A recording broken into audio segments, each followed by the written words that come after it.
Guys, this is Scott Carpenter, Joe B. Black, aka Joe B. Black. I'm heading for the woods. It's an afternoon. I'm actually going to go deer hunting, and not Sasquatch, so to speak.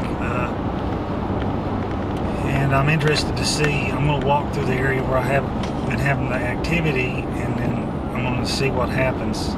Me being in a deer hunting mode instead of mode to doing research, and see if I get any different response from than I normally get. And I also want to throw out a few random thoughts. I've been thinking about this shelter project where I've been leaving rocks arranged, sticks arranged, and there are some unexplainable things that have happened there, and I've been left an eagle or a hawk skull, and a couple of rocks have gone missing and have been returned. So some things that you can't say was a squirrel or a raccoon or something like that, but a lot of it obviously you can explain. You could say, well, some sort of rodent or a hog or a fox or a squirrel or a raccoon or a possum probably walked over these sticks. And I started thinking, okay, the area that I'm doing my research in is 1,200 acres. And I've just, I've got this one location that I've, been putting this stuff out. What are the mathematical odds that all this activity would happen at that one location? And if you're going to do the scientific method, which I should have thought of, you need to, I've just been doing one location, and I need a control site. What I need to do is go to another place that's farther away from this place and do something similar and see if the same things happen there. Simple.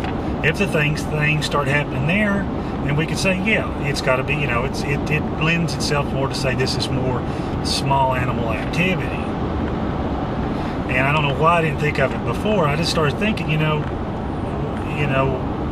like I said, some of these things, I'm pretty much convinced something, picked up a black or a dark colored rock and left me a light colored rock. I mean, that's not, you can say, well, a raccoon stashed it, but why would a raccoon trade me another rock? Raccoons are hoarders. They will take shiny stuff or pretty stuff, but they hoard it. They don't bring you anything back in return. Crows the same way, and plus this is a location a crow would never see it, so I don't believe it's a bird. But it's just, but some of the other stuff. So I'm gonna today, even though I'm deer hunting, I'm gonna find a location. And I'll film it. I'm gonna take my camera, and like I said, I'm gonna set a trail cam up to actually look over some nice deer rubs from last year, and actually just try to actually get some deer pictures. Because a lot of people, Tim from, I know he's totally gone to doing Sasquatch all the time, but I've got to take a break from it. It's about to drive me crazy, to be honest with you. And so I'm gonna deer hunt. I love to deer hunt. It's one of my passions. So I'm not going to give it up. Plus, the good thing about deer hunting is it does lend itself, the possibility of having a sighting, especially if you're in a tree stand and you're being quiet and you're there all day. So having the camera with me may help. But anyway, I'm going to go ahead and set up a control site. I'll probably take some pebbles about the same size as the ones I've been using before, and then set them out somewhere kind of protected like the other places. We'll see what happens. This is, if you're doing the scientific method, you throw just a wild, a WYSIWAG out there, a wild ass guess, and you throw your theory out, and then you go about to test that theory. And or actually it's a hypothesis, and then after you test your hypothesis, if it sometimes comes true, then it becomes a theory. And it takes a lot, it takes demonstrable evidence to say it's a fact. So let's use the scientific method here, and let's like we learned in school, let's set up a control site.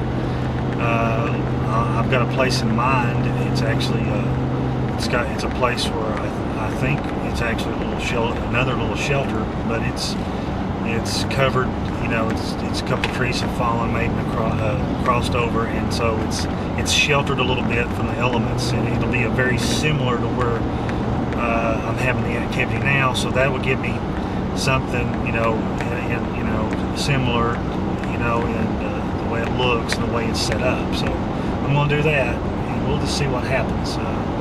I'll be interested to see. I'll film the setup. I'm going on 5 minutes on this clip, so I better end my blabbing, or YouTube you won't be able to see anything, but I'll give you enough time to just set something up. And like I said, I'm going to deer hunt today. You know, I may pop the camera on off and on. Of course, my luck, I have one stand up and kiss me on the mouth with the camera not on, but that's alright if it does.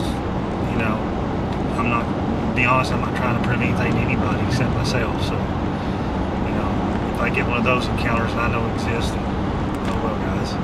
Maybe I'll get it on film next time. But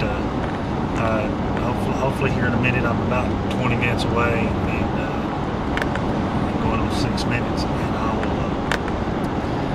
I'll film the setting up, and then I'll post this. All right, I've set my control trap right here.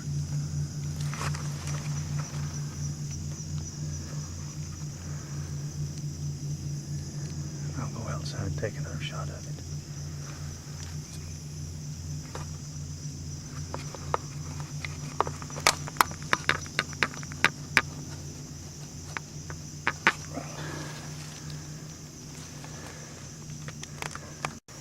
Okay, this is the control shot right here.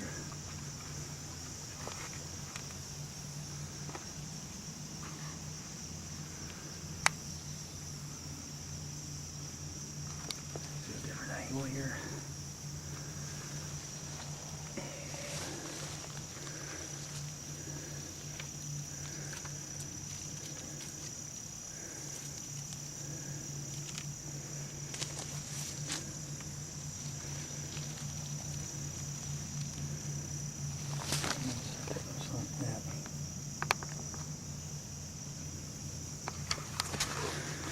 Alright, this area is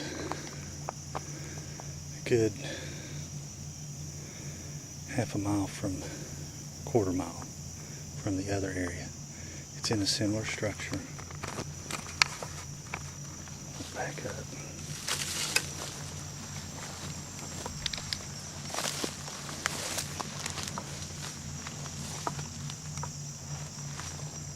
It's that structure I found earlier. Of course, it's pretty much caused naturally, but